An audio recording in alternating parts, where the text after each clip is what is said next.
Oi, gente, beleza? Deixa eu abaixar um pouco aqui.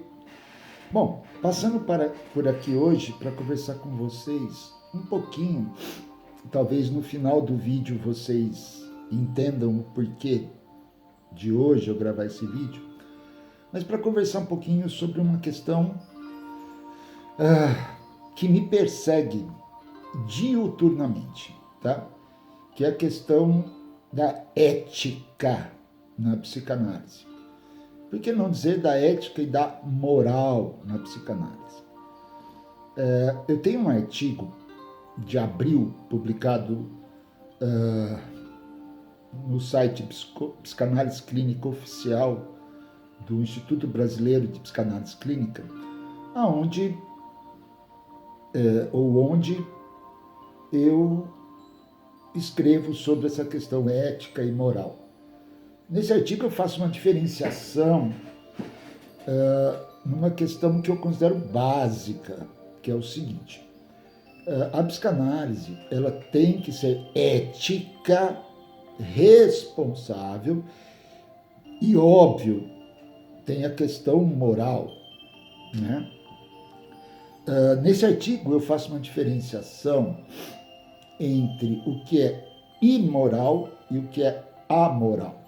Amoral é aquela condição de não haver julgamento, né? Então, nós temos como analistas, enquanto analistas, de buscar ser amoral. Amoral no sentido de jamais julgar, que é muito diferente de imoral.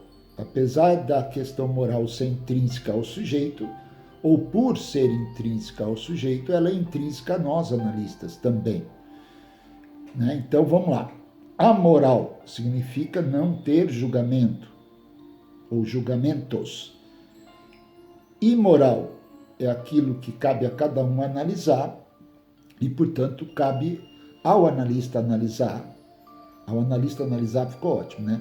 Mas o analista entender que uma citação que eu fiz nesse artigo, que a ética na psicanálise se encaminha mais para a responsabilidade do psicanalista, na regra de abstinência, se abster de situações que possam corromper o setting, e na questão do manejo transferencial, né? Muito bem. E tudo isso, o Forbes diz muito, né? Que por isso que hoje a psicanálise se encaminha, estou localizando aqui no meu artigo essa citação, muito mais por uma questão de responsabilidade em ser analista. Forbes, em 2012, num de seus artigos, coloca: ser analista é estar em uma posição responsável, a mais responsável de todas, porque ele é aquele a quem é confiada uma operação de uma conversão ética radical. Notem, ele fala em ética. Aquela que introduz o sujeito na ordem do desejo. Lacan, também para a gente ter citações, né? Não fugir ao objetivo desse vídeo, que na verdade é falar de ética, mas ele tem sim uma conotação, para mim, de desabafo. Tá? Lacan enfatiza que, para medir a eficácia terapêutica, é preciso observar o efeito da análise sobre o gozo obtido pelo sintoma. Gozo, na psicanálise, sabemos que é aquilo que quer vir a ser, né? Ou seja, o efeito da análise sobre aquilo que quer vir a ser, ou seja, o sintoma, e a construção de um saber pelo próprio sujeito a partir da análise. Ou seja, a nossa responsabilidade é muito grande. Por quê? Porque o sujeito vai tomar decisões em sua vida em cima daquilo que lhe vem em transferência, em resistência, em construções no set analítico, tá? Por que eu estou fazendo essas citações? No fim, vocês vão entender. Lacan, de novo. Então, é o analista com sua oferta que cria uma demanda de saber. Então, nós analistas temos a responsabilidade de nos ofertar, tá? Mas eis o ponto ético, ou o ponto da ética na clínica. Segundo Lacan, ele, o analista, cria a demanda de saber e não a responde. Não responde a essa demanda. Para mostrar o quê? Que o verdadeiro sujeito suposto saber não é ele, e sim o analisante, que tem de escutar o que o seu ego quer esconder, né? O analista não pode responder desse lugar da demanda. Ou seja, aqui Lacan quer dizer que a gente não deve ter juízo de valor. Nós não devemos ter ou fazer julgamentos. O que seria, segundo Lacan, olha que interessante, uma impostura, pois ele não sabe de fato, o analista não sabe de fato por que e para onde vai essa demanda, vai depender do percurso, né? Ele pode sim apostar que há ali um sujeito do inconsciente e decifrar junto com o analisante esse inconsciente. Gente, ou seja, como eu disse no começo, esse juízo sobre a nossa ação, estou lendo aqui do meu artigo, que Lacan citou, implica em considerar semanticamente para a psicanálise muito apropriada a palavra responsabilidade. Bom, aonde eu quero chegar com tudo isso?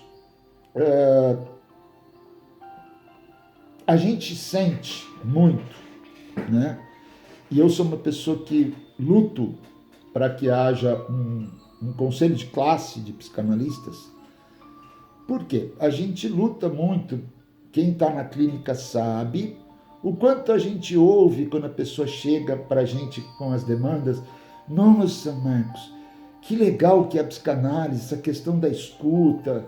Eu estou começando a entender o que é essa associação livre. Eu estou começando a conseguir transferir demandas, que você não julga, que a gente constrói situações. E, poxa vida, essa mesma pessoa diz, eu ouvi por aí, eu pensei que a psicanálise só falava da infância. Óbvio que nós temos questões edipianas, questões da fase de castração, tá? Tem uma citação muito bonita, que eu não lembro agora de quem é, que diz assim, que na psicanálise o passado se faz presente para construir o futuro. Eu acho isso muito legal, vou repetir.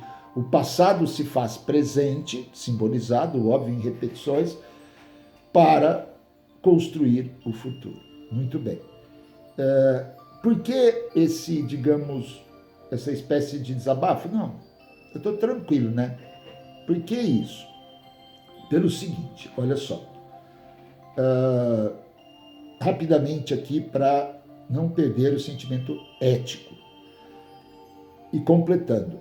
A gente ouve muito na clínica questões do tipo, então, como eu falei, nossa, que legal, estou entendendo o que é psicanálise. Pensei que ela só falava da infância, óbvio que tem que falar, e só falava de sexualidade.